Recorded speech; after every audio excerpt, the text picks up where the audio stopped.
Hello. We're back where we started, outside. I used to do my videos out here in this, not this particular spot, but up in this place all the time when I first started. Um, Weather's warm again. I can be outside and you guys get to hear a chicken racket because somebody's laying an egg, and a little bit of wind and birds singing, which is fantastic. So I saw a quote on Pinterest as I was scrolling through, and it was one of those things, like reading it, I was like, how could Pinterest read my mind? One of those things, and maybe it just works out that way, and maybe sometimes you're just in a mood or whatever. But anyway, so I'm going to read this quote or thing to you, and then I want to talk about it because it's very interesting to me, and I'm not really sure if this is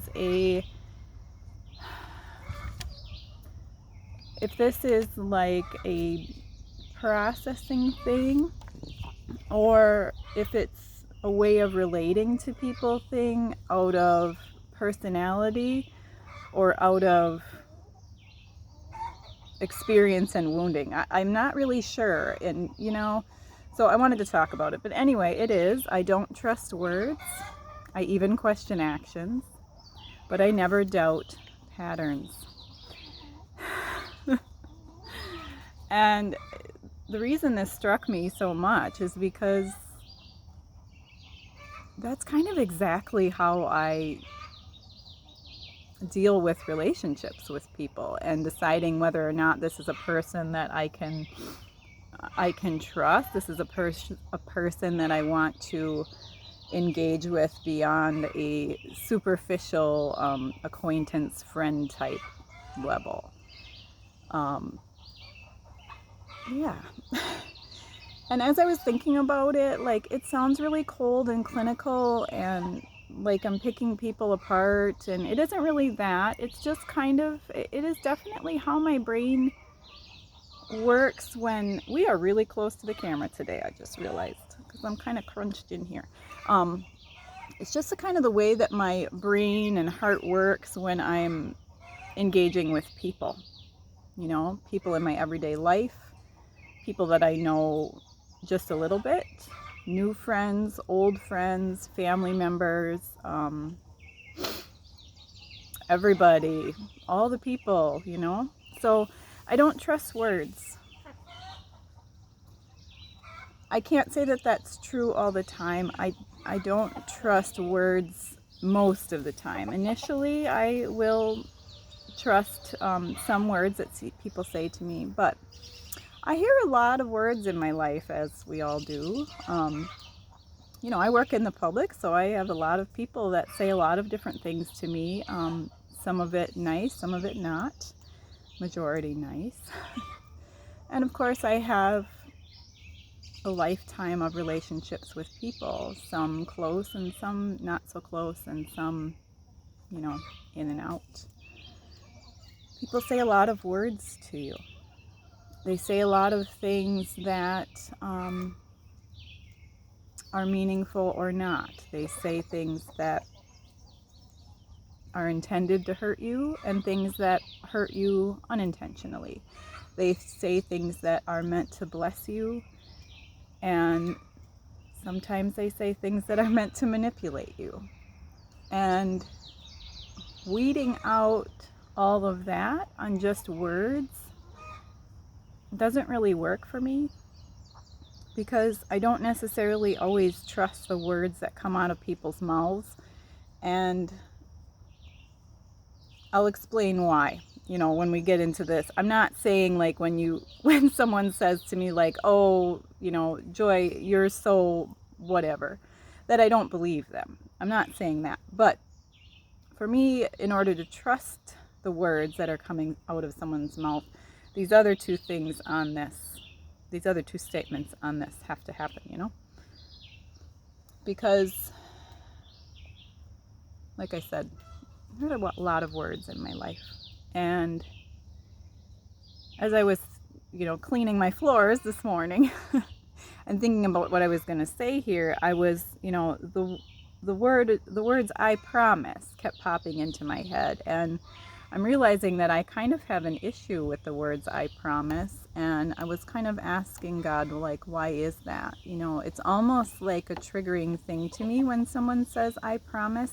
And it's not like a triggering, like it's going to throw me into a massive meltdown, but it's almost like a red flag. And there are people that genuinely mean it when they say I promise, but what the root cause of that difficulty for me is when I hear that word, or those two words, I promise. Growing up with an alcoholic parent, I'm realizing I heard that a lot.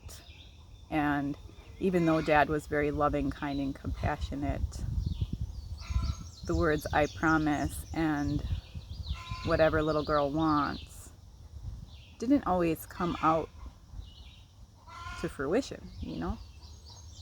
And I think that's pretty common amongst children of alcoholic parents, that there's a lot of promises made and a lot of plans made and a lot of it'll be better next time and it'll be better tomorrow and maybe next month, and for the time being we're going to do this. We heard that a lot. So then it kind of forms like a bit of a mistrust in your brain when you hear those words again. Because if there's lots of promises and lots of plans but no follow through. So hearing the words I promise, or, you know, down the road, or, you know, maybe later, it's kind of difficult for me to swallow. I even question actions. That's the next part. Because someone's actions, I always question their motivation for their actions. Not always, you know, some people are just kind-hearted and they do things for you because they're kind-hearted, you know. Not every action has motivation, but people,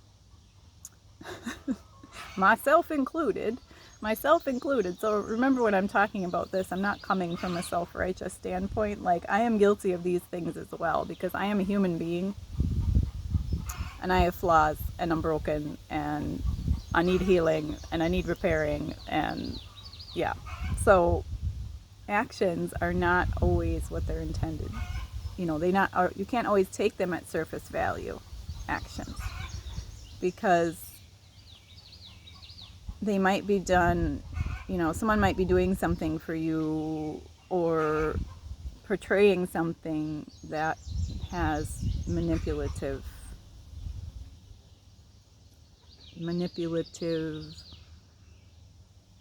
I can't think of the right word, actions behind it, you know? You know, I'll do this thing for you so that you do this for me.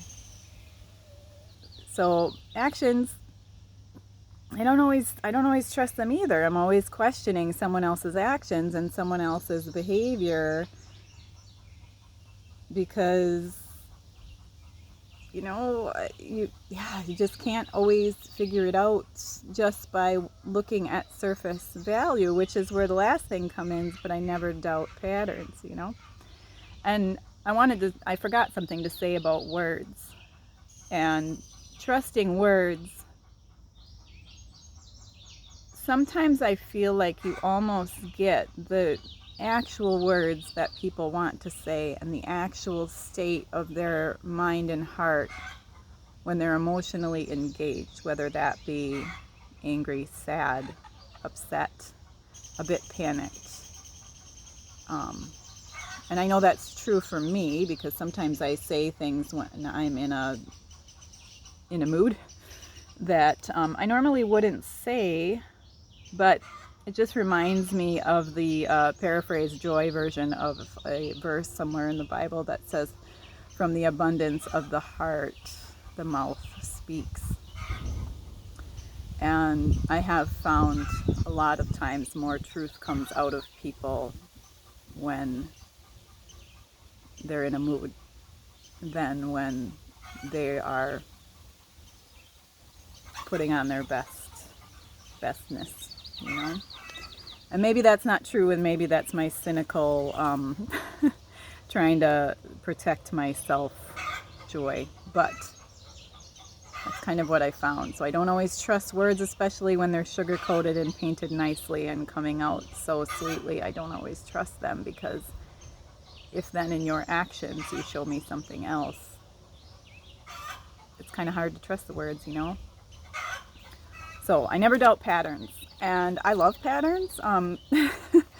Stripes, polka dots, especially polka dots. Some people know that about me, but yeah, patterns for me are very comforting, whether they be physical patterns or patterns I see in nature, patterns I see in the change of seasons and how I do things, you know, like repetitive patterns of how I get something accomplished, how I get myself ready for bed, how I get myself ready in the morning. Patterns are very comfortable, very comforting, and very normal for me.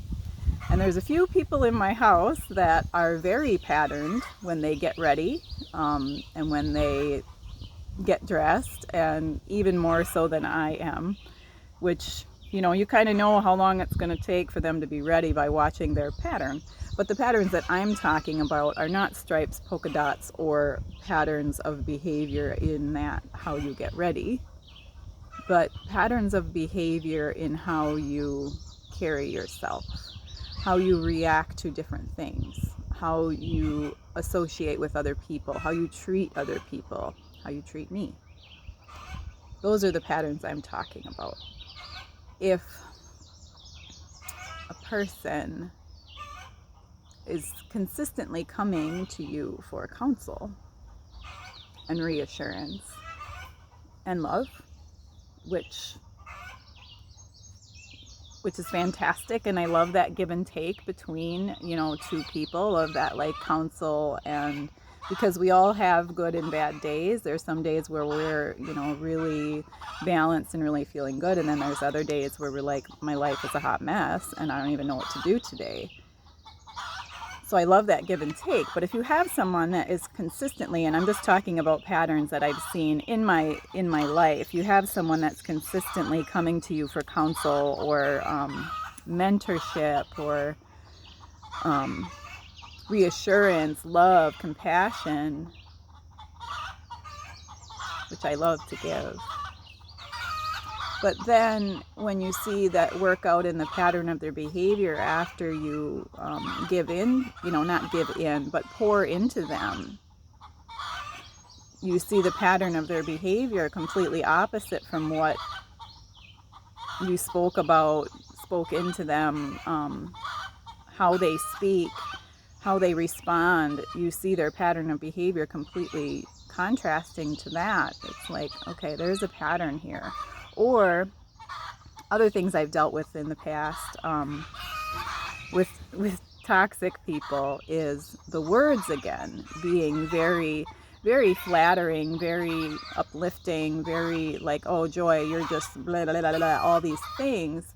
But then the behavior and then the pattern of behavior is then to, you know, devalue me later, or take advantage of generosity and that sort of thing. So I am very aware usually of the patterns of behavior in people. And is it, you know, are they just having an off day, or is there a consistent pattern of, you know, like manipulation, emotional manipulation? Is there, you know, someone that wants to praise and praise and praise and praise, or I hate to even say this, but I have clients like this, you know, like, oh my gosh, Joy, you're the best. Like, I would never go to anybody else. Oh my gosh, my hair is the most beautiful it's ever been. I'll never do my own hair at home. And then 3 months later, it's a freaking emergency because guess who's colored her hair at home, and it's now a mess. Or, oh, I'm so sorry I missed my last appointment and I didn't call you because I was so busy. It'll never happen again. Here's some extra tip because of your inconvenience. And then their next 3 appointments they don't show up for. Patterns of behavior. And the business world, you know, I can be a little bit more cold and callous with that, because I can say, you know, there's 100 barbers for 30 miles. You can find somebody else if you're not going to show up for your appointment. I have other people that would like to get in. But when you're dealing with people, especially people that are close to you, members of your family, it's a little trickier because some of these people, it's not easy to just brush them off and say, okay, I'm done with you. Sometimes you do have to do that, and I have had to do that in the past, which is painful. It's not, that INFJ door slam is not something that we come about easily, and it is painful. Painful. But if there is a consistent pattern of behavior where this interaction starts out lovely and loving and like this is going to be a good mutual, and I can share my heart with you, and we can have this give and take of support and balance and love and compassion for each other and uplifting and all of that. And when one's down, the other, well, sometimes you're both down, but when that is followed up by a pattern of behavior of, now I know this about you so I can control you. Now I can use guilt because I know your weaknesses. Now I can come after you with the things that I know hurt you. If I know that you are triggered by, if you are emotionally shut down by anger and I yell at you, then I know I can get what I want from you. When there's that kind of pattern of behavior, 20-year-old Joy, just let it be dealt to her.